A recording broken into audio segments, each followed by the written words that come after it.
Umutekano umunezero ntangere vyo gusubira kubana namwe banywanyi bacu mubana natwe makuru n'ibiganiro vya misi yose tubandanya gushikiriza kuri no mbonesha kure yacu na yanyu Muhuza TV.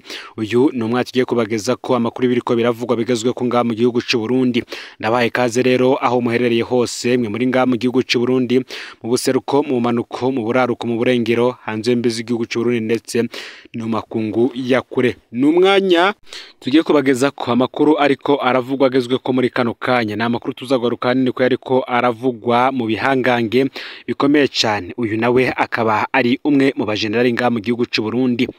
Hari ivyo benshi batamenye igihe Gabriel Nizigama batazira tibiya ngo Vasto Ndayishimiye yari yamuteguriye ikibanza cyo kumushikiranganje w'intwaro hagati mu gihugu itembere rusange n'umutekano agasubirira Gervase Nderakobuca yari agiye kugenwa ku mushikiranganje wa mbere wa leta y'u Burundi asubiriye arenga iyome Bunyoni. Amakosa rero General Gabriel Nizigama yafatiwemwo niyo yatumye abura ivyiki kibanza ndetse anakubitwa inkoni zikomeye cyane ubwo yari mu biro vy'umukuru w'igihugu. Rimwe mu ikosa rikomeye yakoze tuza no kugaruka ko muri ano makuru ningene yagiye arakoresha izina n'umukono vy'umukuru w'igihugu mu kwiba, aho President Ndayishimiye ngo yoba yarasanze Gabriel Nizigama yarashobora kwaka amahera imirwi itandukanye y'abantu n'amasosiyete mu izina rya President. Aha rero ngo niho ibara ryagwiriye Gabriel Nizigama batazira tibiya akaza kuburira ca kibanza ndetse akanakubitwa inkoni nkuko twayibagejeje ko. Dusubiye inyuma gato benshi barazi ko General Gabriel Nizigama yari umuyobozi mwishikira mu biro vy'umukuru w'igihugu ariwe bita chef de cabinet civil. Baribuka ko yakuriwe isaha imwe na Bunyoni. Ico benshi batamenye rero ni inkoni yakubitiwe muri Ntare House mu biro vy'umukuru w'igihugu. Imbere yuko tubageza ko mu buryo burambuye Gabriel Nizigama yafashwa asubiye mu biro agiye gutora amafaranga menshi y'amadolari yari yabitse mu biro iwe. Baramuretse rero ico genga arinjira ageze iyo aca arafatwa. Ubundi ngo Gabriel Nizigama igihakurwa yagiye ku biro kwa Ntare inshuro zitatu. Ya mbere baramwankira, ya kabiri baramwankira, ya gatatu baramureka arinjira. Akimara kwinjira rero ikubitwa ryiwe ryahagarariwe na General Jules Ndihokubwayo yagendanira umukuru w'igihugu ico gihe, ubu akaba ari waserukira igihugu c'u Burundi mu gihugu c'u Buganda. Benshi ngicatumye akubitwa izi nkoni agashaya n'unini rya kosa yari yarakoze amwe mu makosa yagiye arakora mu izina rya President Vasto Ndayishimiye, aho yagenda yiba amasosiyete atandukanye ndetse n'imirwi akayaka amahera atandukanye yitwaje izina n'umukono wa President Vasto Ndayishimiye. Vyose turaza kubigaruka ko tuze no kubabwira ingene Gabriel Nizigama ariwe yikuye amata ku munwa ubwo yakoraga ya makosa yose aho yaragiye kuba umushikiranganje w'intwaro hagati mu gihugu iterambere rusangi n'umutekano ngaha mu gihugu c'u Burundi. Ikibanza kuri ubu kirimwo no bita Martine Niteretse. Ubundi tunasubiye gato ku bugenzi buri hagati ya President Vasto Ndayishimiye ndetse na Gabriel Nizigama. Ubundi mu mwaka wa 2020 Igitega kuri stade Ingoma benshi baribuka ko General Gabriel Nizigama atazira tibiya ariwe yararongoye ibirori vyo kwimika President Vasto Ndayishimiye. Bikaba byari ubwa mbere bibayeho aho umukuru w'igihugu yimikwa mu Burundi n'umuyobozi mwishikira mu biro vy'umukuru w'igihugu. Kumbure ngo nukubera ari nawe yarajejwe imidari y'igihugu Chancelier des Ordres Nationaux. Uburundi abarundi bari bamenyereye ko kuva mu mwaka w'1993 umukuru w'igihugu mushasha yimikwa nuwo asubira canke iyo atakiriho bigakorwa n'uwamusigariye. President Nkurunziza ico gihe yaraherutse gusandaba umukuru w'inama nshinga amateka Pascal Nyabenda ntiyemerewe kumusubirira vy'imfata kibanza. Muri leta naho umuprona Gaston Sindimwo niwe yari imbere nk'icegera ca mbere c'umukuru w'igihugu, naho we yitavye ibirori Gaston Sindimwo ntiyahawe ubwo bubasha bwo kurahiza umukuru w'igihugu. General Gabriel Nizigama batazira tibiya ntiyari uwari we wese kuko yafatwa nk'umwe mu bihangange bishigikiye President Vasto Ndayishimiye, yari umuntu wiwe.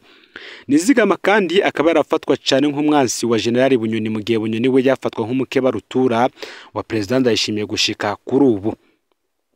Inyuma y'imyaka 2 gusa rero Gabriel Nizigama yakuriwe ku munsi umwe muri Nyakanga umwaka wa 2022 babanje kwagirizwa ko ari ba maconco bashaka ikibanza cy'umwami yari yarabahaye vyose.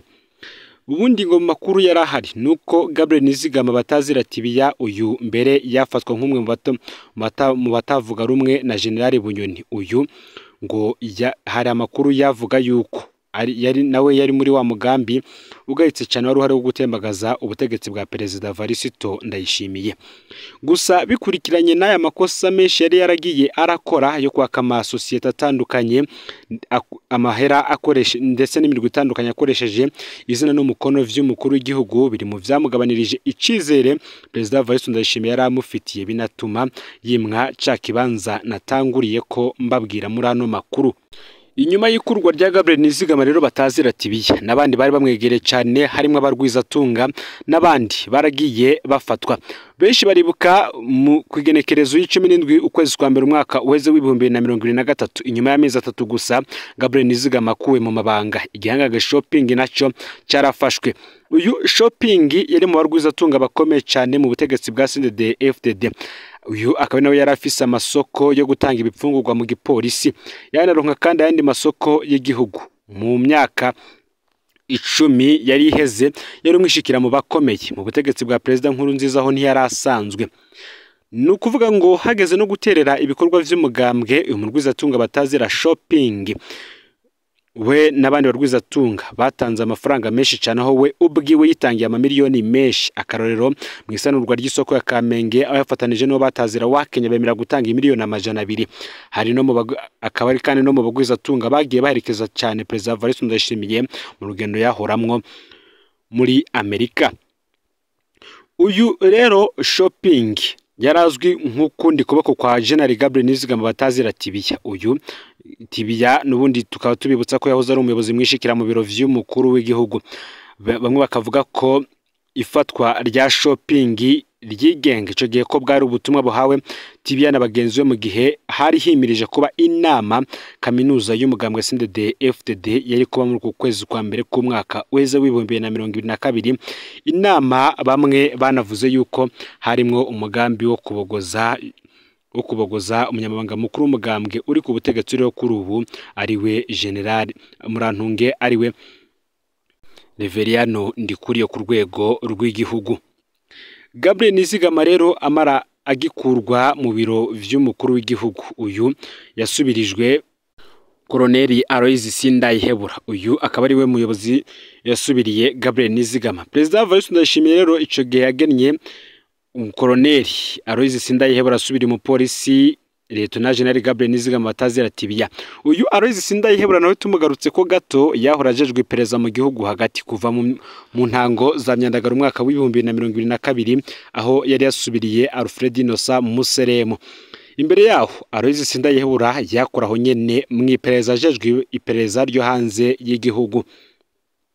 Colonel Aloys Sindayihebura kandi nawe yaranabaye icegera cy'umukuru w'ingabo z'u Burundi muri Somalia, aho yanarongoye intara ya gisirikare mu buraruko bw'u Burundi.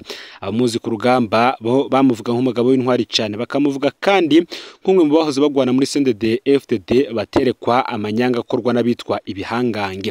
Uyu kandi akaba ari umwe mu basirikare begere cyane Perezida Ndayishimiye bashaka kwikura ko agagagazo ka bamwe mu bagenerali bagisibije. Igenwa rero rya Aloys Sindayihebura ryarerekana ko Perezida Ndayishimiye yari karagerageza kuduza izindi ntwazangabo zimuyoboka, maze akikura ko igitsura cy'ibihangange byatsimbataye ku ntwaro ya Perezida Nkurunziza. Ico gihe kandi agikurwa tubibutse ko na General Etienne Ntakarutimana batazira Steve nawe yahisabogozwa. Itegeko ry'umukuru w'igihugu ico gihe naryo ryaragennye umuyobozi mwishikira mushasha mu biro vy'umukuru w'igihugu ajejwe ibibazo by'igisirikare ariwe Lieutenant General Silas Ntigurirwa. Uyu Silas Ntigurirwa akaba yarasubiriye Lieutenant General Etienne Ntakarutimana batazira Steve yaramaze imyaka 3 muri ayo mabanga. General Etienne Ntakarutimana numwe mu bihangange mu butegetsi bwa CNDD-FDD kuva mu mwaka w'2015 gushika mu mwaka w'2019 niwe yararongoye ibiro bikuru vy'igendereza SNL. Ikiringo ciwe benshi bavuga ko caranzwe n'amabi atagira izina. Indiri z'abarundi barahagaritswe n'iperereza barabugwa irengero, ibihumbi vyaraborejwe igufa mu busho bw'iperereza ubuzwi n'ubutazwi. Uyu kandi akaba yavugwa kandi nk'umugenerali atubaha Perezida Ndayishimiye, akanavugwa mu bagenerali bari batunze mu mwanya muto cyane ibintu bitumvikana. Mu mwaka w'2019 Etienne Ntakarutimana yari yasubiriwe na Gervais Nderakobuca mu burongozi bw'iperereza SNL. Kimwe mu bintu vyatangaje abantu benshi nuko General Etienne Ntakarutimana na General Gabriel Nizigama batazira Tibiya bahora bavugwa mu bansi rutura ba Bunyoni none bakuriwe rimwe. General Silas Ntigurirwa nawe uyasubiriye Steven Murantunge uyasubiriye Etienne Ntakarutimana batazira Steve akaba ari umwe mu ntwazangabo zivuga ko zari zikomeye mu rugamba rwa CNDD FDD abo mu ntango y'ubutegetsi mu mwaka wa 2005 yari mu bategetsi bari bafise ijambo rikomeye hafi ya Perezida Nkurunziza. Ivyateye bihinduka mu nyuma ndetse no mu mwaka wa 2015 agakekwa cyane mu bashatse gutembagaza ubutegetsi bwa Petero Nkurunziza mu nyuma arigizweho mu butegetsi bakanavuga ko kenshi yanahatswe guhagarikwa. Bamwe bakavuga ko igenwa ryiwe rero ryari risigura ko asubiriye guhabwa ijambo. Iri zina ryiwe rya General Silas Ntigurirwa kandi rikaba rino mu mazina agenda agaruka cyane mu rubanza rwa Rengiyome Bunyoni aho Bunyoni yivugiye ko uyu ari mu baba baramuburiye mu nama zariko zirakorwa kugira ngo aze kuganagurwa bahejeje kumusaka iwe muhira. Bamwe bakavuga ko nubundi nk'umwe mu muyobozi mwishikira mu biro vy'umukuru w'igihugu ajejwe ibibazo vya gisirikare amaze kuburira Bunyoni benshi bahise babona ko ngo President Ndayishimiye nawe nubundi agifise ibindi bihangange mu butegetsi bikigojwe nuko Rengiyome Bunyoni apfungwa ndetse kandi bimwe muri ivyo bikaba binipfuza ko yopfungurwa akarekurwa akidegemvya.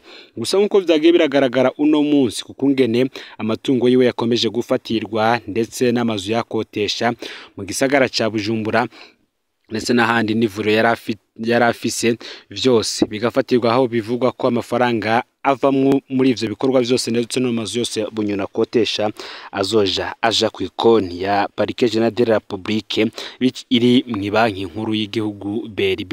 Ngibi rero ivyo tugira tubabwire kuri General Gabriel Nizigama batazira Tibiya uyari umuyobozi mwishikira mu biro vy'umukuru w'igihugu gusa kuri ubu akaba araho gusa ari uwo kuja arahabwa amategeko n'umushikiranganje w'intwari hagati mu gihugu itembere rusangi n'umutekano.